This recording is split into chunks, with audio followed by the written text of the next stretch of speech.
first of all, finding wheelchair rugby was amazing. I found it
Ready to go. Hello, everyone. It's fantastic to see you all here today. I really appreciate you coming. My name is Kathy Newman, and I'm the Director of Development and Competitions for World Wheelchair Rugby, and I'm also the Chair of the Women's Task Team. And joining me today is Lauren Templeton. Lauren is part of the task team, and she's also the Director of Development for Great Britain Wheelchair Rugby. Before we start the PowerPoint, I'd just like to say how excited Lauren and I are to be here throughout this tournament and provide you with an update on what World Wheelchair Rugby has been doing around the women's space in our sport. We are also very keen to get your feedback and input. And so later on today, we will be asking you to do a little bit of work in some group settings, so be ready for that. So please be sure to come and see us throughout the week. While Lauren and I will be here all week, I know Sophia sent our WhatsApp information around, so if you want to meet with us at any time, give us a WhatsApp shout, and we will find the time and space to meet with you, either at the hotel or at the venue. I want to say a huge thank you as well to Sophia and Riyadh for hosting this exciting tournament. It's so cool to see so many teams here. I can't believe it. Anyways, there's been significant growth in female participation in wheelchair rugby, and we're pleased to support the continued development of it. I also want to say thank you to our partners who have been instrumental in supporting us through all the work we've been doing to grow female participation globally. Please join me in thanking our funding partners, Great Britain Wheelchair Rugby, Denmark National Paralympic Committee, World Wheelchair Rugby, CAPSA here in France, and Wheelchair Rugby Canada. So thank you very much to our funding partners. We could not do this without them.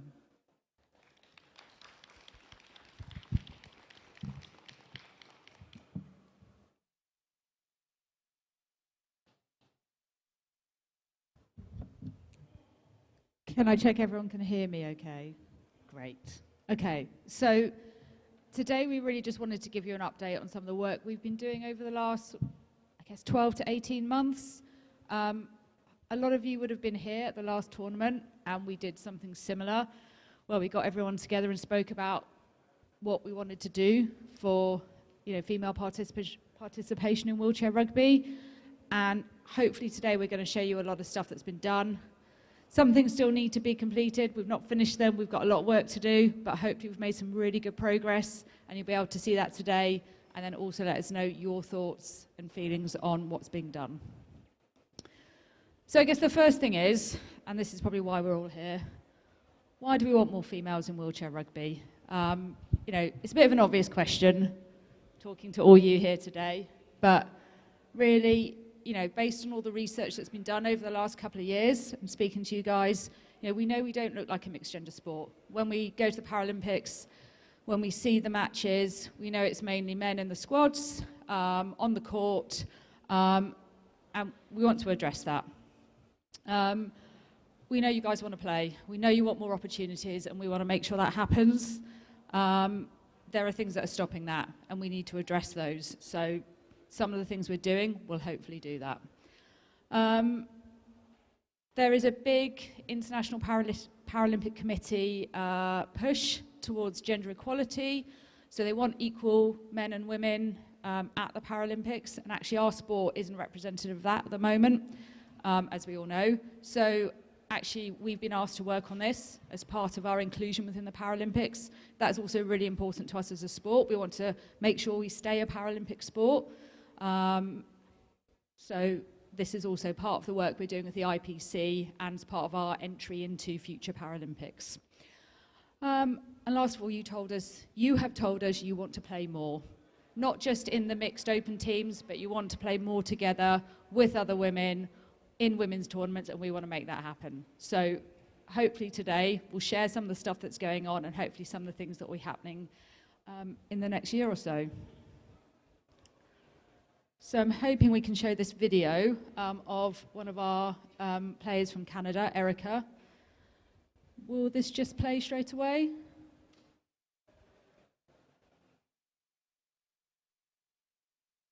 Sorry, just bear with me. Hopefully the video will work.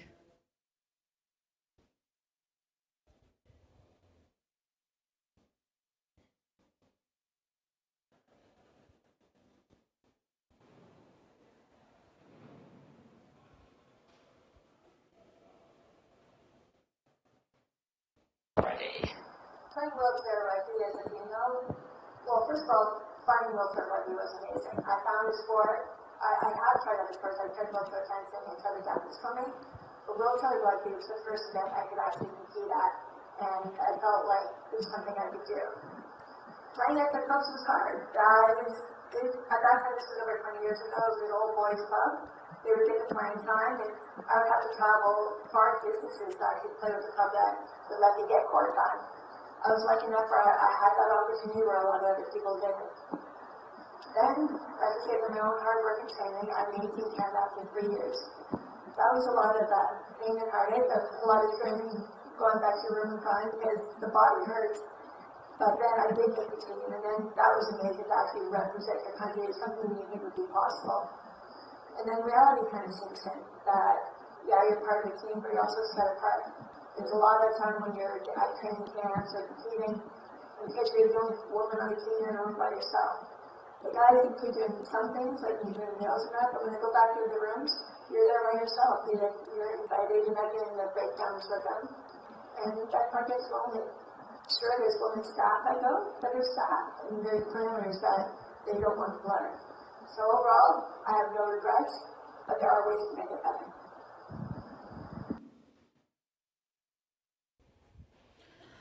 Okay, so that was Erica. Some of you may have met her. She played for Canada at 2008 in Beijing, and has also played on the women's team for Canada. But I think some of her experiences probably reflect some of your experiences in terms of she has had to travel a lot in order to get court time, to get on a team. She really wants to play with other female players, and she's really enjoyed being part of the Canadian team so far for the women's side. But, you know, there are lots of factors here that are contributing to why we're not getting as many female players in teams. And it's a combination of things. So, you know, we know that a lot of the clubs, there might only be a few women. Some of the clubs, there are a lot more, which is great, and we really want that to grow. But it can be hard if you're the only female, or maybe only one or two there. You often get less court time. It's just, we can tell that, and we can see it at all levels. You know, you don't always get the court time that you would want. And we don't have the visible role models as well as such, because we don't have the players on the national team. So it's harder. We also then don't get people seeing that our sport is open to female players as well, because they see male teams on court, essentially. So we want people to be more visible. We want to have more opportunities. And we want you to feel like you can make a national team as well. And for some of you, that is a goal. And we want to make sure that the opportunities are there for you to be able to do that. Thanks, Lauren. So here are some statistics that we've been able to gather from international and national events to demonstrate our current position. At all of the World Wheelchair Rugby official events from 2020 to 2024, there were 93% male participants and 7% female athletes. At the 2020 Paralympics, there was 96% male athletes and 4% female athletes. And when I checked with our member nations for the 2024 season, 90% of the players were male and 10% were females attending either their respective national championships or in their national league. While we had an increase of females representation at the 2024 Paralympics, there was still 92% men and 8% female athletes. But also interesting, and this is cool, with all three podium placing teams, there were females on the teams. So congratulations to all of the female teams representing their countries and earning the medals at the Paralympics. It's also really important for us to understand that classification has changed to include a broader range of disabilities eligible to play the sport. This means there's potentially more female players who can play the game, and that's exciting. So what are we going to do to change the situation? We've got some ideas in mind here. First off, as you know, we formed a task team to lead the group and create an action plan. We're currently creating a playbook to grow girls' and women's participation, and we'll be, as I mentioned earlier, we'll be looking for your input on the draft playbook later on in our presentation today. We're going to create a competitions pathway for females, and we're raising the profile of current female players through digital platforms. I hope that many of you have seen the Women's Wednesday posts and that you share them amongst your friends and family. I think it's been a successful program to get the word out there. There's also been some research that's been conducted to look at the physical differences between males and female players, and we're grateful to Great Britain Wheelchair Rugby for leading that whole initiative. The other thing we're doing is we're communicating with our members to encourage them to understand and support the need to increase female participation. I just wanted to take a minute here to introduce all of the task team members. Obviously, you've met myself and Lauren, and we have 6 other members. So Terry Thorson is a Paralympian. She's a former wheelchair rugby coach and athlete, and she's an advocate for women's equity. Tasman Haynes is a World Wheelchair Rugby official, and she has a background in communications. Sophie Aziz, who is, as we all know, an amazing event organizer, and hopefully you've all met her when you've been here this week. She's fantastic. And she's also a World Wheelchair Rugby official. Shay Graham is a Paralympian and the chair of the World Wheelchair Rugby Athlete Council. Sarah Pardue is a mother of 2 wheelchair rugby players, and she has a background in communications as well. And Makiko Harada is a board member of the Japan Wheelchair Rugby Federation and an advocate for female participation in sport.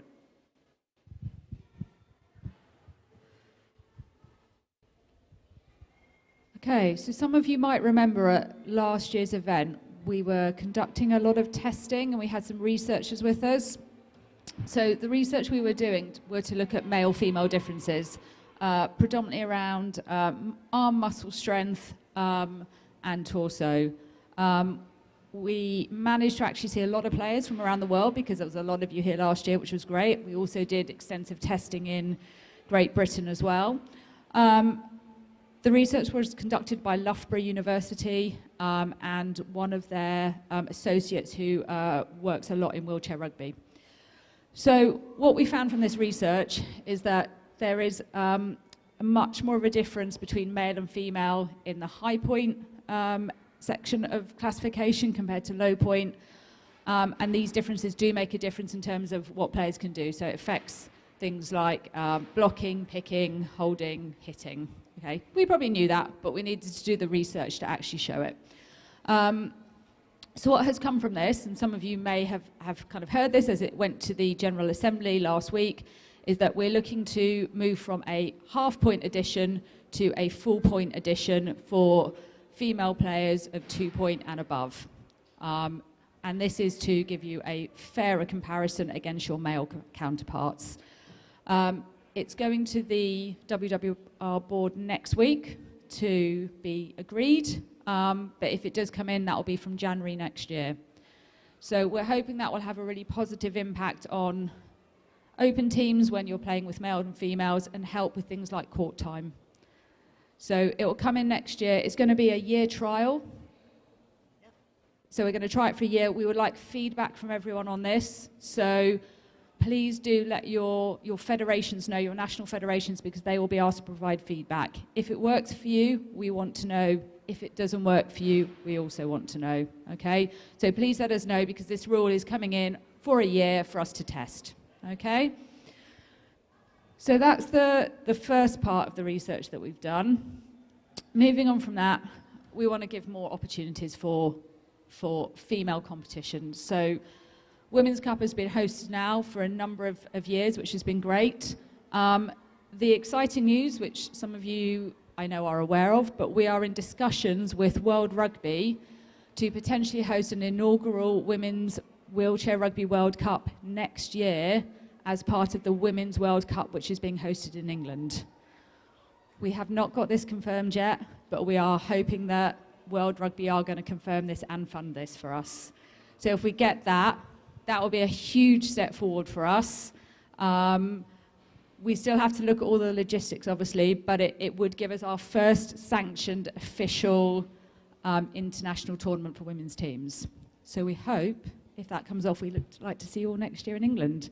It's next, the World Cup is sort of September, October time next year.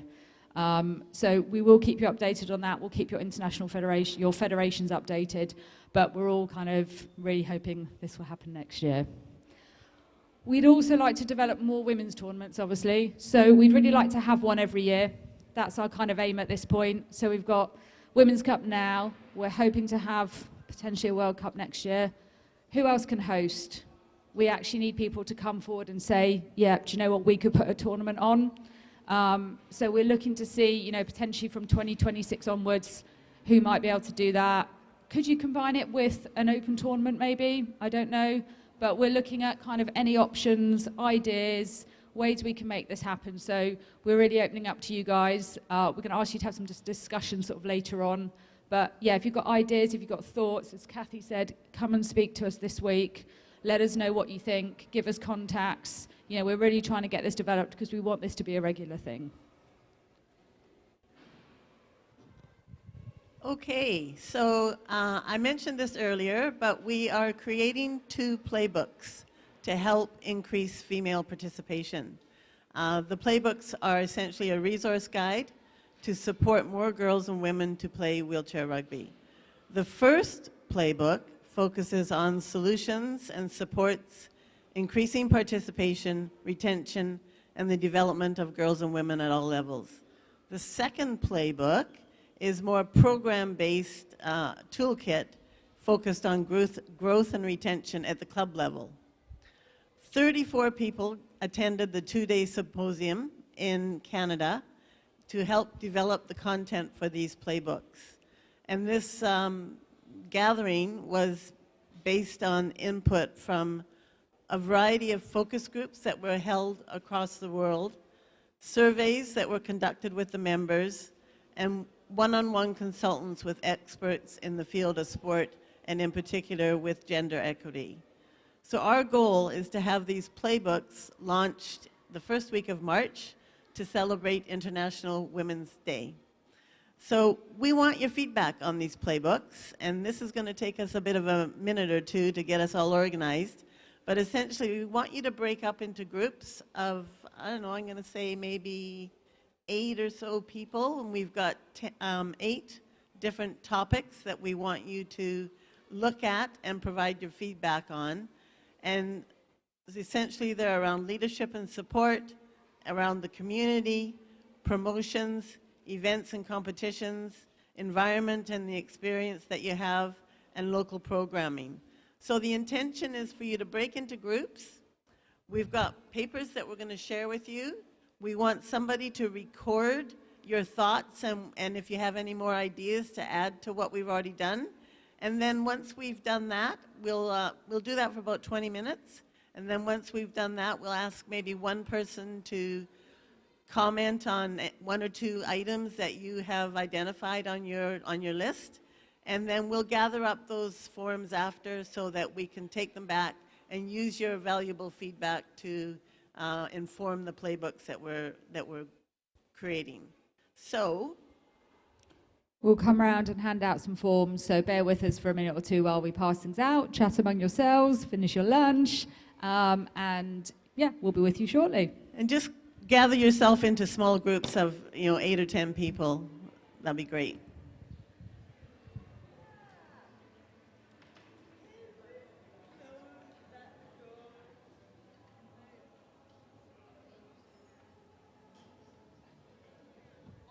You'll probably have to turn around so that you can form a little circle. So maybe a group over here, and then back there in the middle, couple.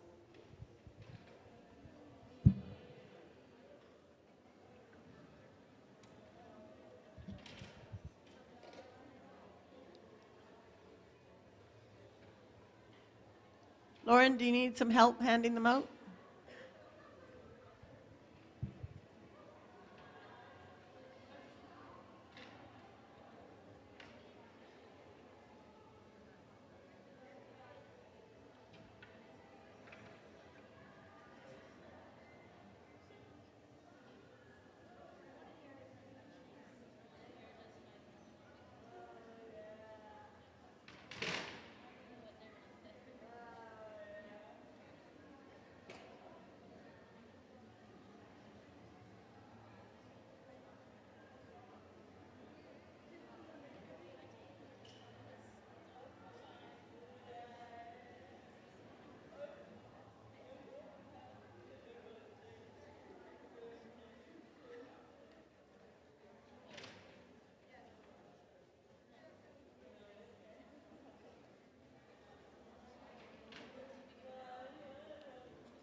If anybody has any questions or wants some clarity around the paperwork that we've handed out to you, please ask myself or Lauren, and we can provide you with more information.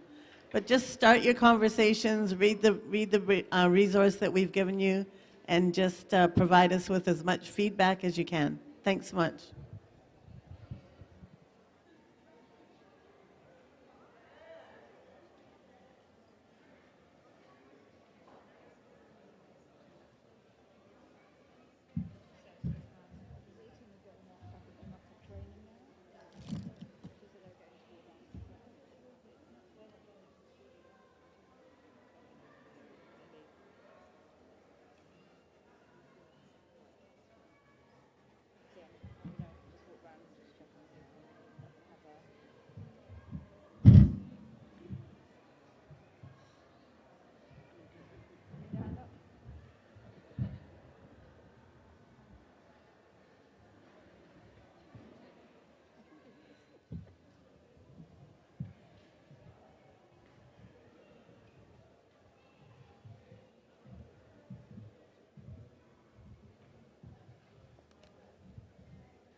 Okay, so the groups are busy chatting about different topics, including events and competitions, try-it days, the community, all sorts of important areas that need to feed the playbook that we want to create so that everybody can be on the same page and doing some great work in their home communities.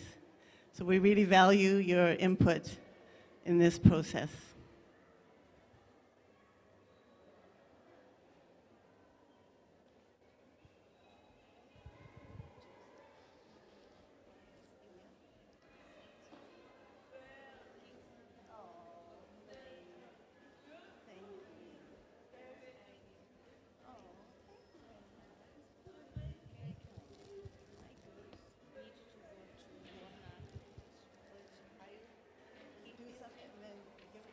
Perfect. Thank you very much. Appreciate it. That's okay. That's fine.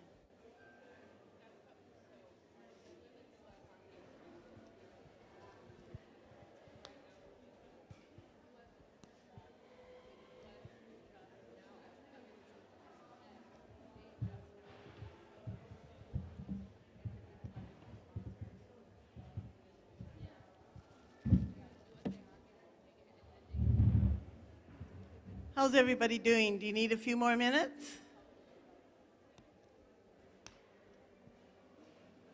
If you're ready, do you think you could put your hand up and let us know?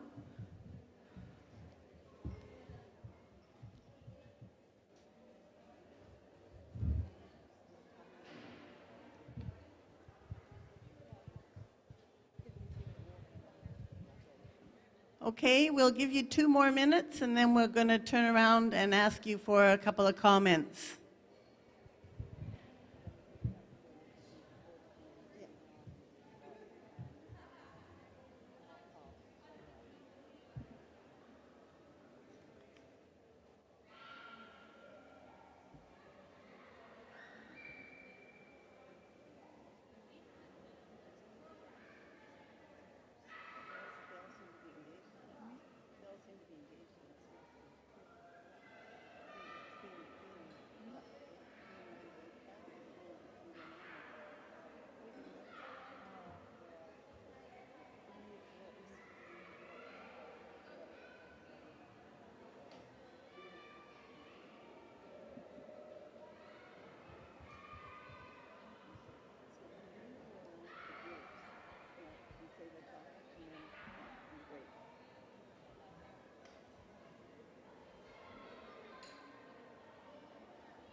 So I'm going to come round to groups. We have a microphone to give to you. If you could select someone in your group who might be happy to say a comment or share something, I'll give you the microphone and then you can share that with the whole group. Okay? Is everyone ready? Yeah? Okay, so GB have nominated themselves to go first. So I'm going to hand the microphone to them. Can you tell us your name and can you tell us what you're going to feed back on for the playbook? My name's Helen and we have the page about events and competitions. And what is your feedback? We've suggested that why not classify women and girls differently to men in the first place rather than having an addition of points to the team, rather so that you're not suddenly trying to compete with someone of a different classification to get court time. We've established that a lot of players actually like to play mixed gender games, and we wouldn't like to see that element of wheelchair rugby removed completely. We think that there could be a better environment for women in mixed gender teams to support them to play better, to get more court time. And sometimes information isn't fed down properly from the national governing bodies to the clubs and the players, and some countries are better than others at that. Okay, thank you. Right. So, feedback from GB around competitions and events. I'm going to come over to this table next. Would anyone like to nominate themselves to give some feedback? Yeah? Okay. Would you like to hold the mic or me to hold it? This one? Yep. Tell us which one you're doing and then... My name is Emily, and I am providing feedback on the local club, try it, and multi-day programs.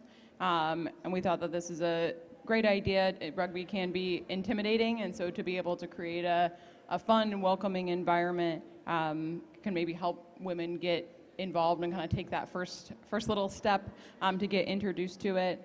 I think some of the concern that we have, that we've experienced in the US, is that if you don't have enough women to be present at that type of event, then it's just women coming into still a male-dominated environment. And so making sure that that is created with enough women present to be mentors and coaches and role models, so that it is that welcoming experience and they do see that representation at those experiences. Brilliant. Thank you very much. So some really useful feedback there around the community side. We are going to be collecting all your sheets in, so please do keep hold of them. I'm going to come over here. Do we have a spokesperson? Yeah, brilliant. Do you want me to hold it for you? Or? Hi, I'm Lil. I'm from Australia. I think before even looking at all these programs and events, I think it needs to be a priority to make it a safe sport for women. I think we've all been groped on court. We've all had sexist comments made, inappropriate behaviour from teammates. And I think before even, trying to increase female participation, it needs to be made a safe space for the women that are currently here, because personally, I don't want to recommend anyone to play the sport knowing, the behaviours they are likely to encounter by, joining a club. So, yeah, cool. Great, thank you. Some really good comments there. So we'll come round. I'm not sure, do you guys want to share anything? Yes? Yeah? Yeah? Okay.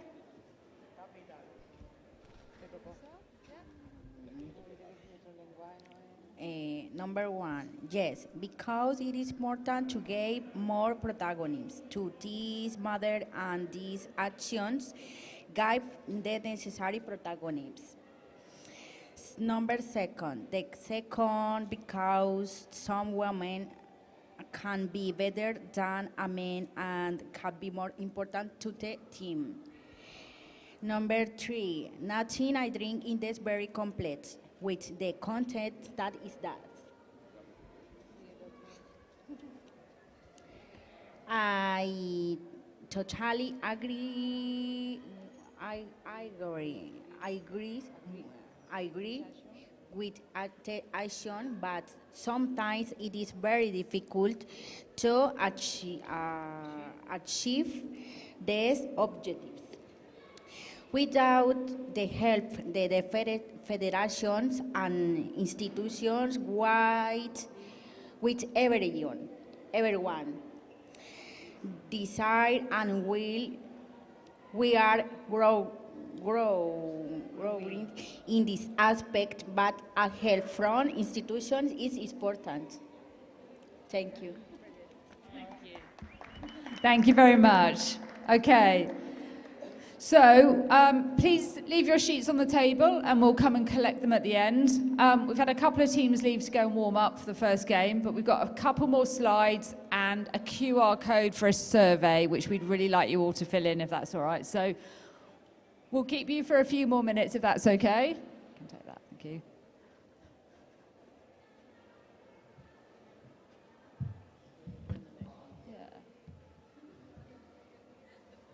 Okay. So the last thing we wanted to tell you about was an ambassador scheme that we've set up.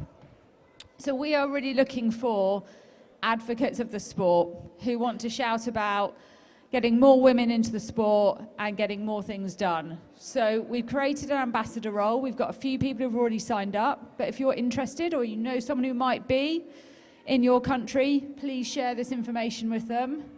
We're looking for people to essentially be role models and advocates. Shout about what we're doing, share the playbook, share on social media, and generally make a noise, okay? So if you're interested, we have an application form. So if you'd like to apply, the details are up here, but you can also speak to myself or Kathy, and we can help you with that as well. So if you think this is something you'd like to do, please sign up. We have a few people already signed up from different countries, but you know, we'd love to have lots more. There's no limit as to how many people we can have, so please come and join the movement, be an advocate in your country.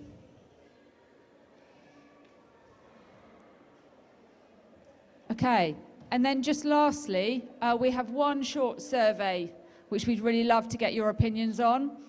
The QR code on screen should work, but I think we have sent it round to everyone as well. We're asking you 2 questions. So how open are you to the idea of a women's division at the Paralympics while still maintaining open and mixed teams in your countries? And then secondly, based on what you've seen today, how do you think we could use the playbook, and what resources do you think we need to make this successful, either internationally or in your country? So we'd love to hear from you. Either please fill in the survey, or, as I said, come and speak to one of us, and we're happy to include that and just take your opinion that way. Hopefully the QR code is working. I can see people scanning it, so fingers crossed. Have a question?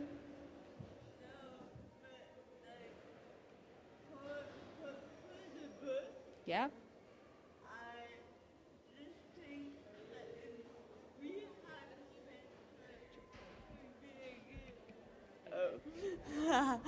Hi, my name is Sophie. I just have an idea that the playbook, maybe if it's in rehab.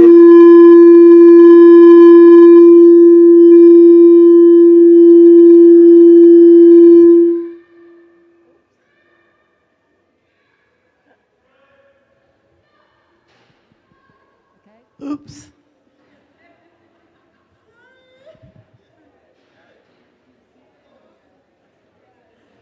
Sophie, you were saying if we were in rehab centers, we would be more successful recruiting people? Yeah. That's a great idea, yeah. I think a lot of us go into rehab centers, so we need to keep doing that for sure. And there's other networks that we can connect with to recruit people as well. I know that the QR code is up there, and we'll just leave it up there for now, but there's just one more thing that I want to chat about, and that's what can you do moving forward? And 1, you can complete the survey. 2, you can consider being an ambassador and reach out to Lauren and myself to ask more about that. When we publish the playbooks, take them back to your community, test them, see how they work, give us some feedback so we know if we're on the right track. Encourage others to use the playbook as well, and work with your organizations to look to consider delivering female competitions in your community. So finally, Lauren and I both want to say thank you so much, and really encourage you to come and speak to us throughout the next 4 days. And we wish you all the very, very best. And we want to just open it up now to any questions that you might have. With a microphone that works. Does anyone have any questions for us? We will be then. here if you want to come and speak to us, so don't feel you have to ask in front of everyone. We'll be here for the next half an hour, and so just come and find us, come and have a chat. Hope you have a fantastic tournament. Really excited to see all the teams out there playing, so enjoy the tournament, and we'll hopefully see you at some point in the next 4 days. Thanks, everyone. Thanks, everyone. Nice to see you.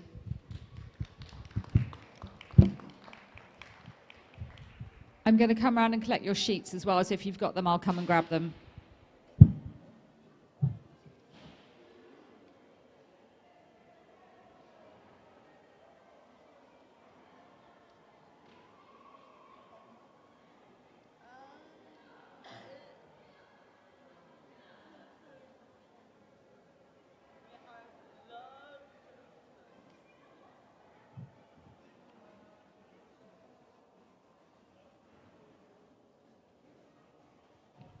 I think there's some beverages over there if anybody wants to grab something for now. There's maybe some treats there as well, so dig in if you like to.